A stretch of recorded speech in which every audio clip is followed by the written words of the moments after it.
our falling out and shit, man. Like like I said, the main reason why we fell out is because I was going through some personal shit over here, and of course he was going through some shit as well, and I feel like we could have handled that situation better, you know. And so you think it was related to just you not being around because you were dealing with your own life out here, or what was it? A lot of it had to do, I feel like it had to do with that, but at the same time, I told him too that I wanted to work with like more artists or do more of our own shit and stuff like that, and just not be just looked at as like a merch brand and shit.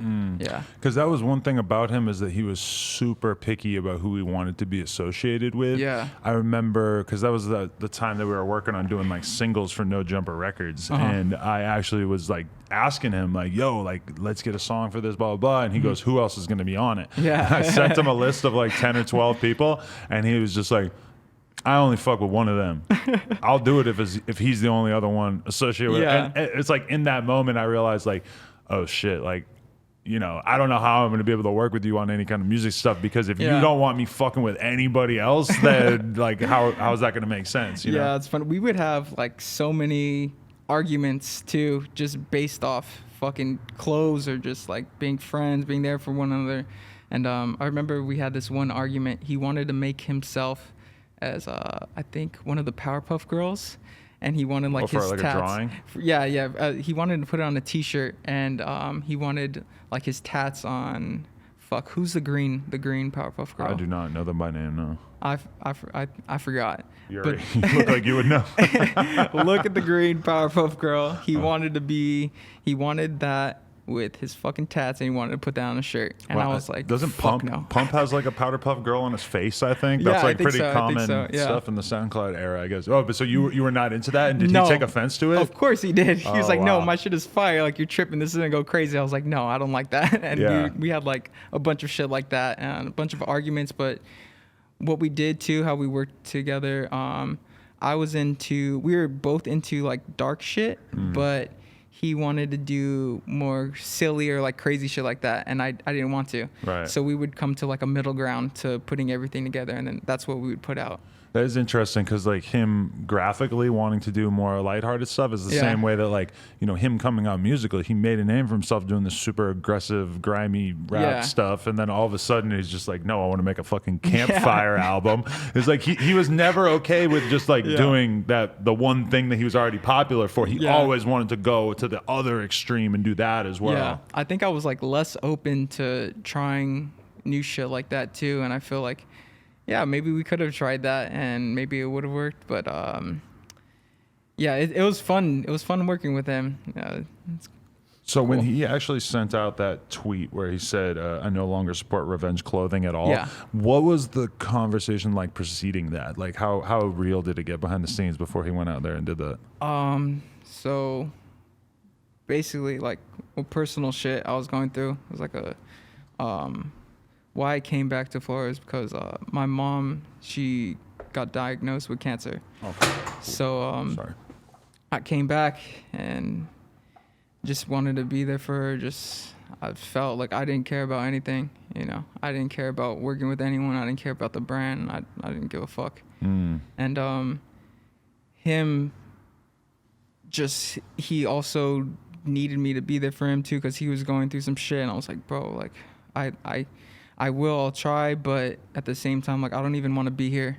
I don't even want to be doing anything. Like, I don't care anymore.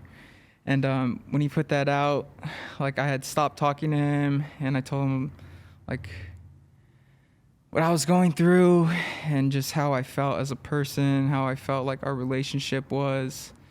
And yeah, he didn't like it. And but at the same time, both of us we're going through our own shit, you know? So I just wish we could have handled it better. And I just wish, like, I could have told him, like, one more time, you know, that, like, thank you. You know?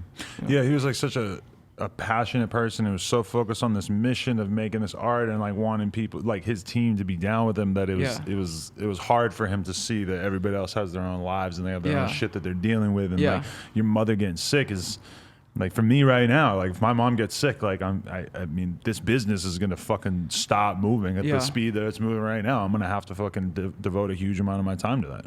Yeah.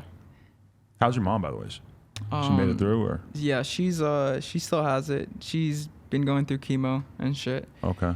Yeah, but just trying to help her, whether it's just getting her food every week, like getting her like clean food, checking up on her. Just it's so hard, you know, because it's still like ongoing. And damn. It just I don't know. I mean, prayers up. It's still like a daily thing that you're dealing with in terms of just trying to support her and stuff. Yeah, every day, man. Like, I still battle through the same shit I was going through like 3-4 years ago. Like, nothing has really changed because I guess people try to say like, okay, the brand's successful, like you're living good, you're chilling, like you have so-and-so amount of money. Like, all that shit doesn't matter, dude. Like, I still have to worry. I still have to care about all these people around me. Like, I literally will do anything in my power to make sure that they're straight. Like, I'll switch places with my mom right now. Like, give me the fucking cancer and I'll fucking don't worry about me. You know, you have everything. I'll switch roles like ASAP. Damn.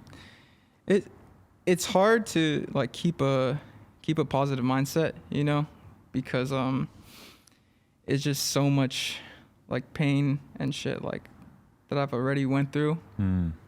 But that's really where you have to find yourself, you know. You have to, I feel like there's a reason all this shit is happening. There's a reason why I could either give up right now or I could just keep fucking pushing through whatever I'm going through and keep doing all this clothing and shit, like help get her better, be there, fucking hang out with her, just do the best I can, be as positive as I can, because if I'm not, then I'm literally making the situation worse. That's real shit. Okay, so were you like, describe what that did to your mental state when he came out and did that tweet, because at that point you're probably thinking that my brand's done. Yeah. That starts crossing your mind, I'm assuming. Yeah, and then at the same time I was just like, fuck it. Like, now is gonna be a real turning point to see who really fucks with us and who is just wearing it just to like wear it, you know? Right. So that like I'm happy and like sad like that we had to like cut off each other like that. But I don't know. It's crazy for me to think about too, because like me and him talked maybe less than a week before he passed. Yeah. But there were multiple times where we didn't talk for like many months. Yeah, we didn't talk too for many months. So you did reconnect before he passed? Yeah. Oh, okay. So how did that conversation come about? He wanted me to help him with Bad Vibes Forever with the new merch, and I said I was down. Like we basically like squashed everything, and I was ready to work. And then I was just like, "Fuck, man, I don't know if I'm like mentally ready to like have something." Because when I'm doing something, I'm gonna do it 100%, or I'm not gonna fucking do it at all. And at that time too, I didn't think that I could concentrate like on Bad Vibes Forever, the brand, helping him do his own shit too, and then working on Revenge at the same time. Like, I just wanted to concentrate on one thing. So were you straight up about him with that, and he wasn't too happy about it? Yeah. And so that was kind of the last conversation? Yeah.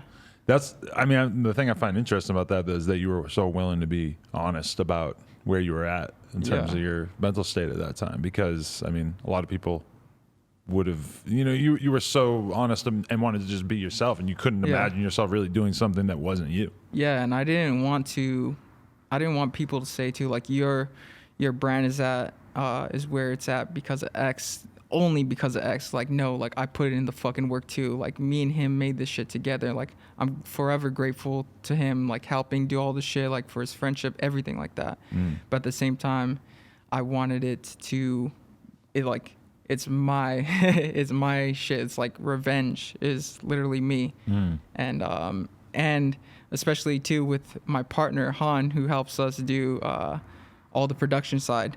Without him and X, like, we wouldn't have anything right now, and everyone else who's just supporting the fuck out of it. And I felt like that was a big turning point to see who really fucked with us and who was just like wearing it to wear it. Yeah. So how did you start going from there? Because I felt like I started to see, Ski Mask rocking it a lot after you and X fell out, because him and X weren't necessarily on the best terms, and it was sort of like just all of a sudden you had a bunch of different people who sort of just started fucking with you and promoting it and stuff. Yeah, Ski just like really, everyone else kind of like got what I was saying, like how I wanted to just like branch out, do shit with like other artists than just like X and stuff, but like X, and everyone really supported the fuck out of it, and like they're still supporting right now. And I was just trying to do more cool shit with artists, because a reason why we do so much like whether lookbooks or collaborations with artists, because I'm just so into music. Like I probably love music way more than like designing shit.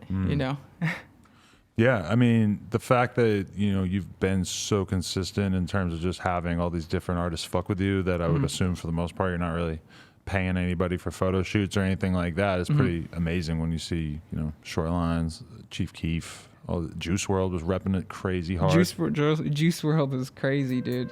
Yo, if you enjoyed this clip, watch a full interview on No Jumper YouTube.